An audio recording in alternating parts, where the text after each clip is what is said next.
ঈদের নামাজের পরে সবচাইতে আল্লাহ তাআলার কাছে প্রিয় ইবাদত হচ্ছে প্রাণীর রক্ত প্রবাহিত করে দেওয়া। এবং বিষ্ণু ইসা ইসলাম বলেছেন কিয়ামতের দিন এই প্রাণী তার শিং, তার চামড়া, তার পশম নিয়ে বিশাল সওয়াবের পাহাড় হয়ে দাঁড়াবে। পড়েন আল্লাহু আকবার। এজন্য হজ্জাজ বাইতুল্লাহ যারা হজে আছেন আল্লাহ তাআলা তাদের হজকে কবুল করুন। আমরা যারা কুরবানি করছি আল্লাহ তাআলা আমাদের কুরবানিকে কবুল করুন। এই কুরবানি এটা হতে হবে হালাল উপার্জন থেকে। ইন্নামা ইয়াতাকাব্বালুল্লাহু মিনাল মুত্তাকিন, তিনি শুধু মুত্তাকিদের পক্ষ থেকে কবুল করেন, হালাল থেকে তিনি কবুল করেন।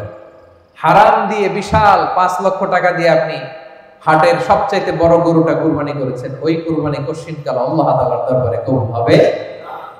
আর সামান্য কিছু অর্থের মালিক আপনি, একা একটা কুরবানি দেওয়ার সক্ষমতা নাই, হায়রে 7 জন মিলে ভাগে কুরবানি দিবেন, ওইটা আল্লাহর আরশে আগে কবুল হয়ে যাবে। এজন্য আমরা সব সময় হালালের সাথে থাকব। কিসের সাথে? হালালের সাথে। হারামের সাথে আমাদের কোনো সম্পর্ক নাই। হালাল থেকে অল্প দান করলো এটাকে কবুল করে কে? আর হারাম থেকে কোটি কোটি টাকা দান করলো সে দান আল্লাহর দরবারে কবুল হয় না।